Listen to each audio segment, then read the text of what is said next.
Hello, good afternoon, and welcome to our weekly political program on Lagos television. I am Ajibola Ojeshola. This week on the program, we'll be looking at the just concluded APC primaries and, of course, the adoption of President Bola Ahmed Tinubu as the presidential candidate of the ruling party, which is the APC. The primaries actually generated some form of reactions from different chapters of the party in Delta, in Ogun State, and of course, we saw what Iyaloja General of Nigeria put out yesterday regarding the primaries here in Lagos State. So this afternoon, we have joining us the National Publicity Secretary of the APC, Mr. Felix Moka, via Zoom. So he will be telling us what he observed during the primaries and, of course, the general outcome of the primaries of the APC on the show this afternoon.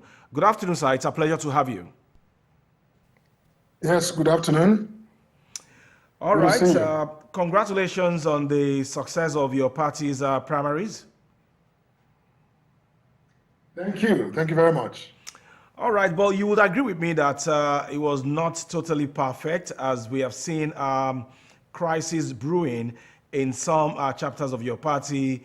Delta State, we saw the former Deputy Speaker pulling out of your party, or your state is there. And of course, what also happened between the current governor, Dapo Abiodun, and of course, the sitting senator there, Gbenga Daniel. How do you intend to manage this crisis? Well, first of all, primary election process has yet to be finalized. Okay. All of the information, results, announcements that have been made at the state level are all subject to both verification and confirmation by the National Working Committee. Now, by our constitution, only the NWC has the powers to manage the party's internal elections, like primaries. But the party, in doing so, delegates its authority to ad hoc committees and subcommittees to go to the field and conduct these processes. Now, when they are done with the assignments, they are required to report back to the NWC, which then reviews all of the reports and recommendations from the field, and then we issue confirmation of those outcomes. That is the way it works.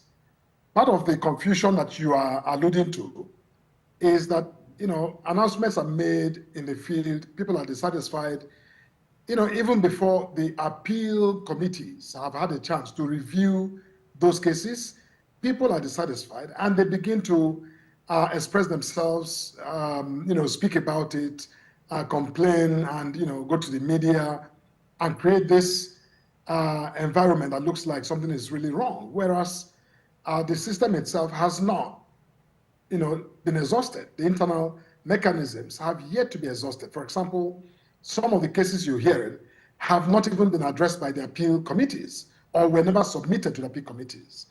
And certainly, even if they were, and those matters were not resolved at that level, they are yet to be reviewed and confirmed by the National Working Committee. So until that is done, we can't say truly that our primaries, have been, concluded in terms of having candidates which are then to be submitted to INEC for processing for the purpose of the next election. Okay, so some of the lists that we see flying around are not the final lists, coming from different chapters of your party at the state level. They are not the final lists. Because again, just to clarify, whatever lists you see that were announced by the various committees of our primaries may be lists, and I underscore the word may be lists, because when things are in the social media space, you can't tell really which one is from the committee and which one is not. So I'm not trying to verify anything that is within the social media domain, because our party is not run on social media.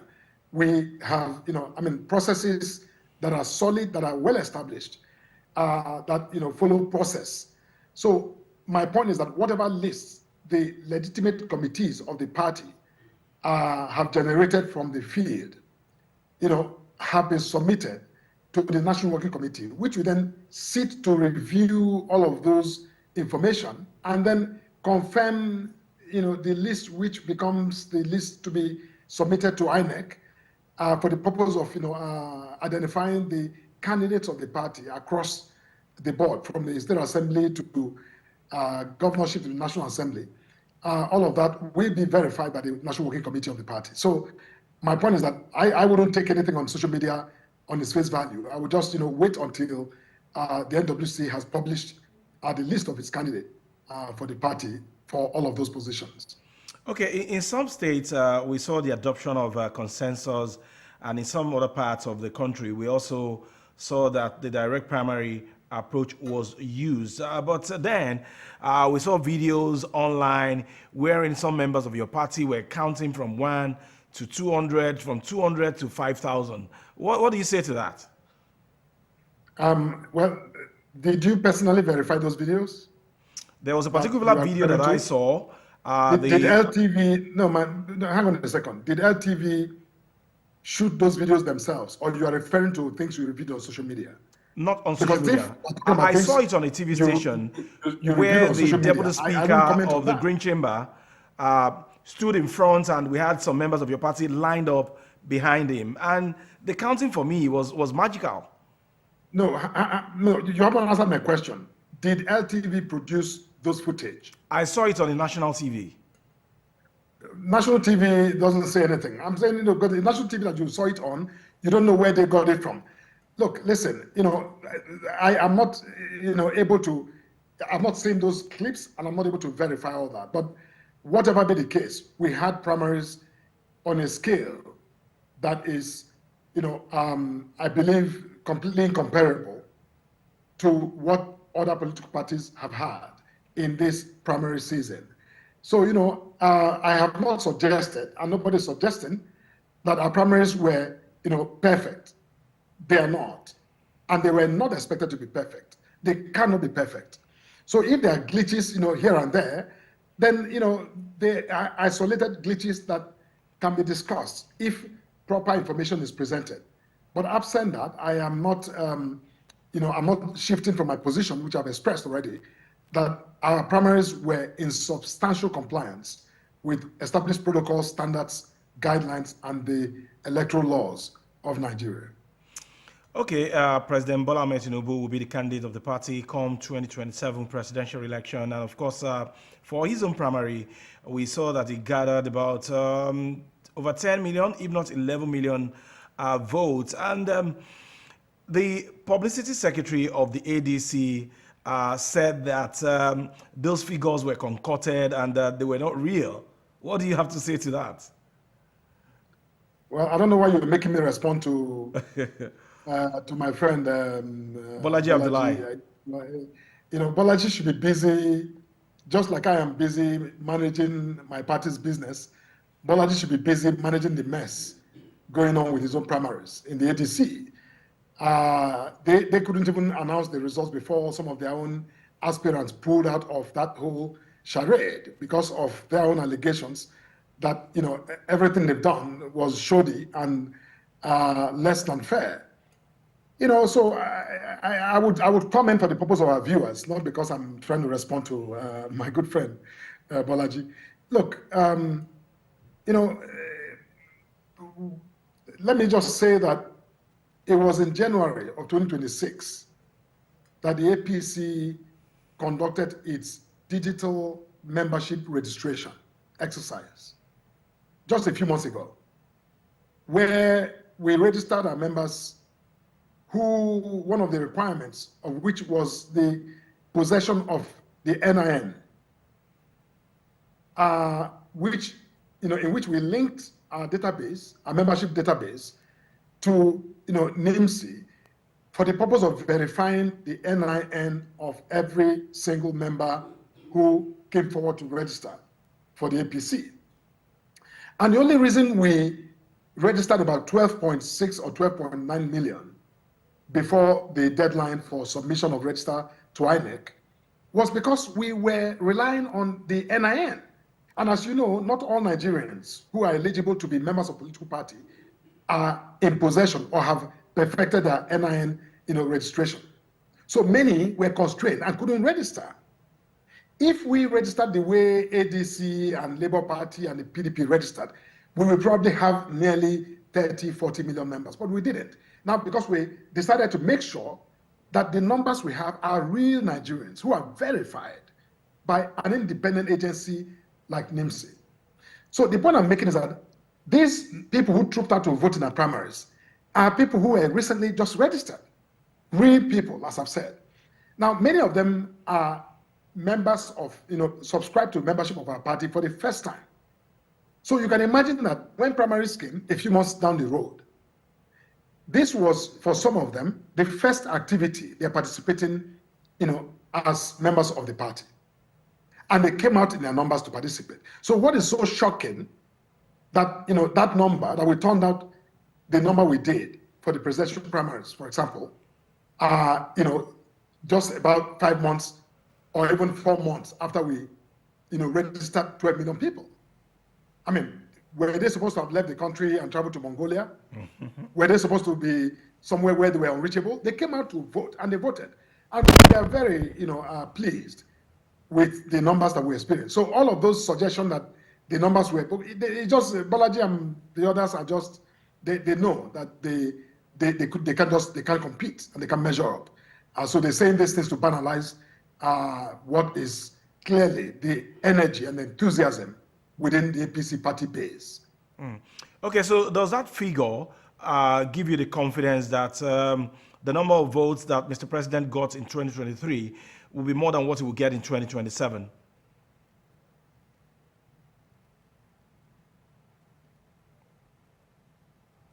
Mr. Moka. Now, don't forget, in 2023, President, okay? Yeah, go he ahead, was not the please. president of Nigeria. I'm sorry, what did you say? Yeah, go ahead. Yes, he was not the president of Nigeria.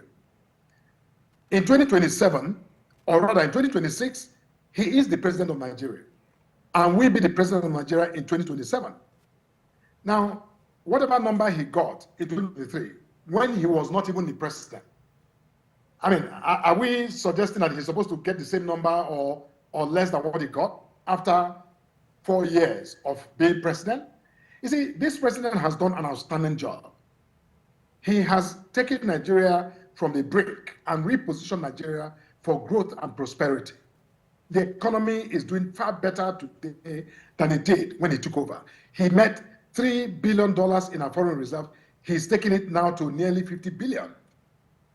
Under his watch, Nigeria now exports more than we are importing. Our crude oil exports has gone from about 700,000 barrels to now nearly 1.7, 1.8 million barrels. Students now, more than 1.5 million students now are able to access NEL fund to go to school. So the point I'm making overall is that 4 years of governance, of doing, incredible, transformation of this country, clearly makes this president eligible for, even more support. Yes. So my answer to your question is yes, that we expect the president to do far more and far better in 2027 than he did in 2023. Okay, now that the former Vice President Atiku Abubakar is the presidential flag bearer of the ADC, and hopefully the NDC would also have their party primary tomorrow, if eventually Peter Obi emerges as the party candidate, does that ruffle your party in any way, Atiku, and of course Peter Obi? No, why would we be ruffled by aspirants or potential candidates that have no capacity to even conceptualize an alternative to the policies of the APC-led administration of President Bola Ahmed Tinubu? Why would we be bothered? I mean, you are a journalist, and I know you follow all of the discussions in the political space. If I met you outside somewhere at the mall and I asked you, please tell me exactly what Peter Obi or Atiku Abubakar will do differently from what President Bola Tinubu is doing, or do better for that matter, from what President Bola Tinubu is doing, I bet you that you will have nothing to say to me by way of alternative, because you have not heard it. You have not read it anywhere. It doesn't exist. So these men are bereft of ideas. And you don't win an election by simply taking a ticket, a free ticket for that matter, like Peter Obi is about to do. or taking a ticket under very shoddy, shady circumstances like Atiku Abubakar has done. So none of them, begin to even challenge, I think, the prospects of the All Progressives Congress and President Bola Ahmed Tinubu in the next election. So, we have no reason to be bothered. Well, the former Vice President, Atiku Abubakar, in his message after the primary, also said that the ADC is coming to rescue Nigeria from the ruling party. Wishful. He's the former Vice President has always been a wishful thinker. He's never been in touch with reality, and which is why he's serially failed his bid to be president, because he doesn't come to it with any serious level of sort of cognition of the realities of the time and of the ground, and in fact, for that matter, even of the mood of Nigerians. He's done this. I've lost count of how many times he's run for president, and Nigerians have turned him down, and I am confident that Nigerians will also turn him down, irrespective of his grand wishes that he has expressed or continues to express. Okay, so give us reasons why Nigerians should trust your party again come 2027. As we speak today, people are buying a kg of gas at 1,714, and in some places 2,000 naira. And then when you look at the purchasing power of Nigerians, it is no longer what it used to be. So why should they trust your party again come 2027? You see, what you refer to as what it was not, because we had a phantom economy. We didn't have a real economy. The economy of Nigeria up until the time that this president came along was phantom. What you described as the relative prices in relation to the current prices of goods and services were not real prices. They were not. Everything was phantom. You couldn't dictate the value of your naira and think that was the value of your currency. So whatever that was price determined by a dictated value of your money was phantom. It was not real, which is why the economy was sliding into oblivion, was disappearing, because no investor was willing to come to this country because everything was distorted. Nigeria was spending over 93% of its entire revenue to pay subsidy and to service debts. Our foreign exchange system was just based on massive fraud and dictated value, where, for example, the naira was exchanging for about 460 naira to $1, and you would bring in $1 million as an investor and get 460 million naira in exchange, whereas the bank manager or somebody in the system would take that 10 million naira and go to the black market and exchange it for value and basically get exactly what you get as your value, as his own black market arbitrage. How is that an economy? If you were abroad and you had $1 billion, why would you bring it into an economic system that should change you almost by 100% of the value of your money? So everything that was denominated based on this value was phantom. I call it phantom because it wasn't real. And so when you now correct the distortion, and because of that, the naira, the value was rebased to a more market dictated value, which is the reason now we're seeing a massive inflow of investment into this country, while the economy is picking up. Our GDP growth rate is now stable and even doing better. All of this has to do with that. So when you take that system and do a direct comparison, then you are not actually thinking about it correctly, because what $1 could buy at that time, maybe that naira value of the dollar can buy it today. But that does not mean that the economy is worse off today. It just means that labor market and wages must catch up with this correction of the distortion. It means that, for example, in the labor market we have excess labor. We must create more jobs and create better wages, which is already happening. And the more that happens and labor becomes scarcer in the market, then wages will rise. And as wages rise, the economy begins to correct. Now, macroeconomics is not doing as well as the macroeconomics, but that's normal because the macroeconomics, like I talked about, the GDP, the foreign exchange earnings, the value of the naira is all stable and doing well. Inflation has gone down from 34% to about 14, 15% now. That means more money in the pockets of our people. So look, my point is that Nigerians are watching, which is why every by-election we've done since 2023, APC has won. Who are the people voting in those elections? Are they not Nigerians? Why is it that they have consistently voted APC in all the elections since the last general election? Because they know that even the difficulty they're going through, they understand why those difficulties are there, and they know that it's temporary. With time, those things will fizzle, and they're already beginning to fizzle. And so Nigerians are very aware that come 2027, I am confident that they will hand this president another term to finish this fantastic work that he has already begun. Okay, even if the economy under this administration is getting better, like you have painted and quoted those figures, what about the alarming rate of insecurity?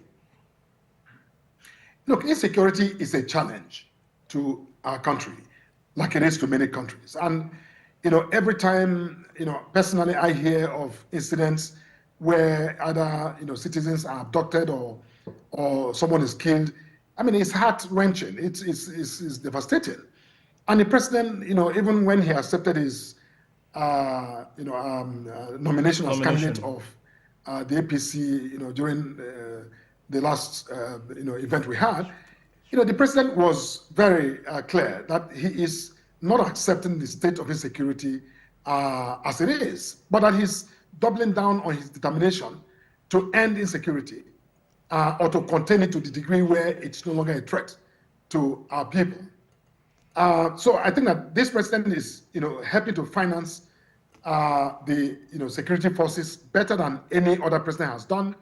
Our troops are highly motivated, and they are fighting, a heck of a battle. But unfortunately, war on terror is asymmetrical. It's not a conventional warfare. These guys, they just prey on innocent people. They pick soft targets, hit and run. And that's just, how it is. But, I pray to God, as this president has also done, that we will win this war. Over time, we will win this war, for sure. Okay, before we let you go this afternoon, because I'm aware you have to catch a flight at 5, what will be your final word to Nigerians as we go? Look, I am someone who is full of, appreciation for Nigerians, for, all of the sacrifice they've made, not just under this administration, since the beginning of time in this country. Nigerians have been, very strong, patriotic people, and I urge them to stand fast, because we have never been closer to the kind of country that we all wish for. Infrastructural development is expanding greatly. This president is leading the charge, really expanding infrastructure. Our airports are getting better. Our roads are being built stronger to last longer. Our hospitals, our schools, our students are able to go to school. Things are looking up. And I think that Nigerians should just, take a chance with this president, for a second term, and to see how far we go. That is my last word to Nigerians on this show, that they should simply stand fast and continue to support our party and the president. All right, we must thank you very much, Mr. Felix Morka, National Publicity Secretary of the APC, for your thoughts on the show this afternoon. Thank you. Thank you for having me. All right, we'll take a quick break now to bring you the summary of trending news in the polity. We'll be right back.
those were the trending news in the polity. Earlier, we had the discussion with the National Publicity Secretary of the APC, Mr. Felix Morka, over the just concluded party primaries of the party. We were in Lagos yesterday.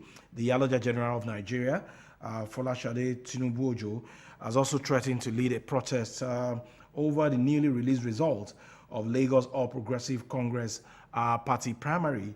And of course, he claimed that internal primary election outcomes were heavily manipulated to benefit some aspirants. We'll quickly listen to the Yaloda General now. Then when we come back, we'll be wrapping up the show.